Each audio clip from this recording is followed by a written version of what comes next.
Close your hands. Go! Sorry. Okay. I was kind of busy this whole past week. That's why I wasn't able to cover some of the interesting updates. And what better way to get started than covering a bunch of Devon Larratt interesting topics. So these are the ones that we are going to be discussing today. Devon Larratt's Instagram story, which was kind of interesting. Then Devon's thoughts about the 105 kg category. Then the Kingsmove being the safest move in the world. That controversial video. Then Vitaly Laletin, Levan Saginashvili, and finally Devon Larratt versus Reddit beef.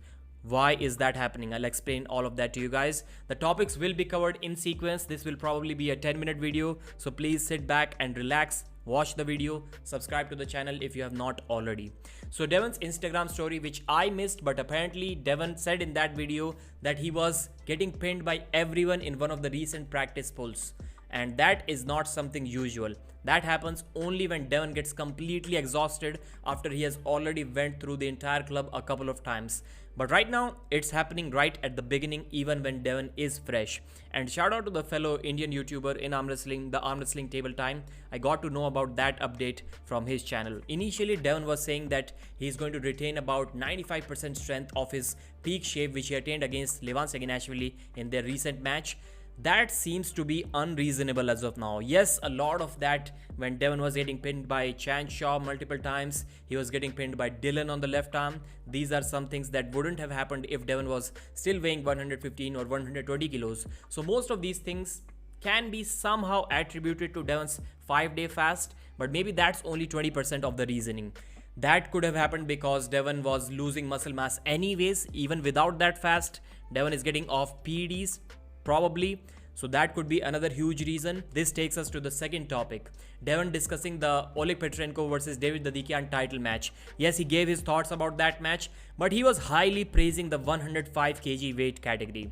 So initially the path which was going smoothly, the journey which didn't even start for Devon, but it was already going smoothly, the 105 kg title shot journey, this is not as smooth as it seemed early on. There are lots and lots of roadblocks, one being David Dadikian, maybe even Oleg Petrenko, and definitely Evgeny Prudnik as well.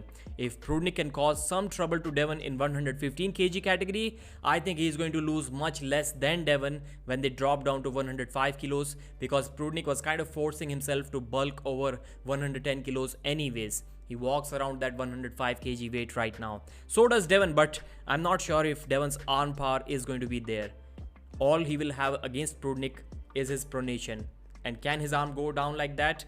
One pin will happen in that match, but maybe not more than that. Devon is still a beast. But I'll still say that Devon's chances of dominating the 115 kg category are more than his chances of dominating the 105 kg category. For obvious reasons, he's going to lose a lot of arm power and maybe some hand power as well. So the Kingsmove being the safest move in arm wrestling. Well, I'm not even sure if Devon was trolling, but he looked serious. Clearly, it is not the safest move in arm wrestling. Devon was saying that I want to see some evidence. He has never seen any hyperextension. He has never seen any break arm, any big injury happening to the guy executing that move. Then in one video, or maybe in the same video, he was saying that, okay, maybe once you are getting in that move, that's when the injuries happen, but not once you are in the move. You have set that move. Well, how will you set that move without getting into that move? So that discussion was kind of weird as well. And maybe Devon forgot that he was the one who tore Tiny's bicep. He tore Jason's bicep. He himself did that on the left arm. So how can Devon forget that injuries do happen in that King's move? And that was a full-blown King's move. The bicep tear happened in this position. So yes, injuries do happen. There was another Gary Roberts video as well, Arm TV video as well, which I'll show you here. Yes, injuries do happen and it is not the safest move in arm wrestling.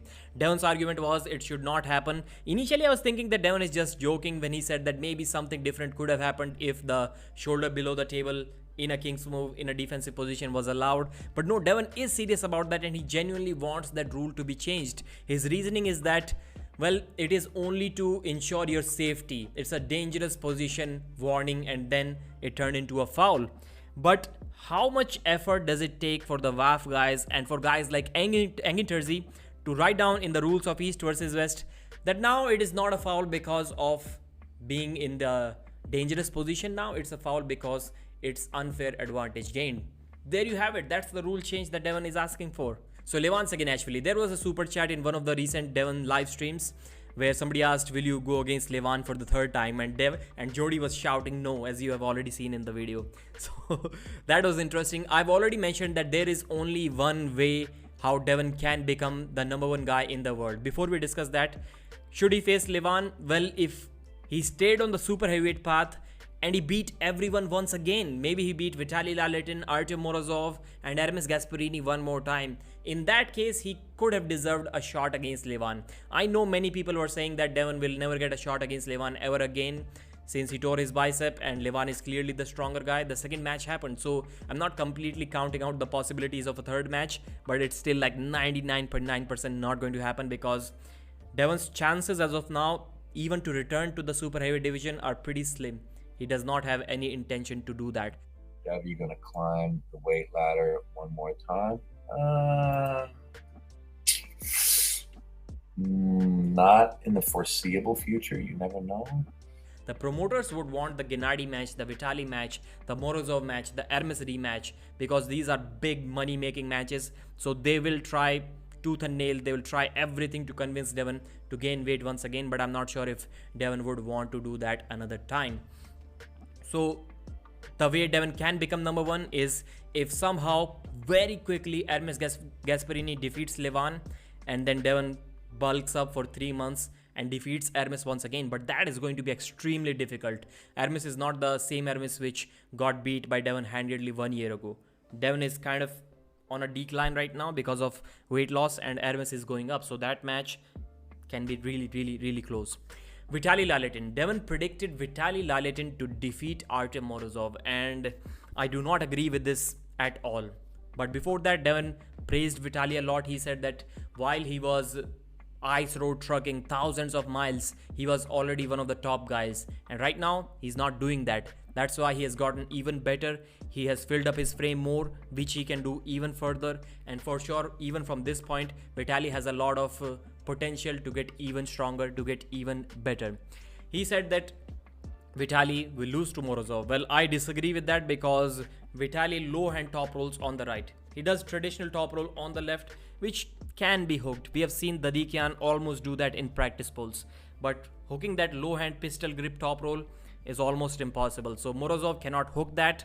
Morozov's top roll is nowhere near as good as Hermes Gasparini, and Hermes has struggled to top roll Vitaly Laletin. So he's not top rolling him, and we saw a lighter kind of not so healthy version of Morozov struggle against Georgy Svetkov and he couldn't flop press. So his flop press is not great either. So stylistically, I don't see any way how Morozov can defeat Vitaly Laletin. And finally, Devon Larratt versus Reddit, the beef. How did it start? Why is Devon constantly mentioning that stay off Reddit, kids? Stay off Reddit, don't go there. I think Devon doesn't really want people to stay off Reddit. He wants people to go there. Otherwise, why would he mention that in all of the videos? So now the people who didn't even knew about Reddit, they are going to Reddit to see what's up. Why is Devon so much against that platform? And my thought is that the things kind of started at a higher level during the Denis Siplenkov match. Some stuff about Denis Siplenkov, about him being gay, Babkin being gay, those are the stuff that people didn't really like, and Reddit started calling those things out. And maybe Devon didn't like that. After that, the Orden Larratt match against Whisperer, now Orden against James English, and even before that, Jody Larratt shouting at Evgeny Prudnik and the referees in that match a couple of years ago. So Reddit has kind of always been almost criticizing Devon heavily. And I don't see a problem with that, and I don't see a problem with Devon calling the Redditors being retards. I personally enjoy that platform. I think it can be one of the worst platforms at times and one of the best at times. So Devon is expressing his opinions, which he has complete freedom to do, and Reddit has the freedom to express their opinions, which they are doing right now. So there's nothing wrong on either sides. But Devon was saying that anyone who goes to Reddit or has subscribed to that platform is a complete retard, and if they are retards, then maybe the same thing can be said about many of the Devon Larratt fans as well. I think it can go both ways. So that's an interesting subject. I think this battle should go on for a little bit more. We'll see what happens. Thanks for watching. Like the video and subscribe.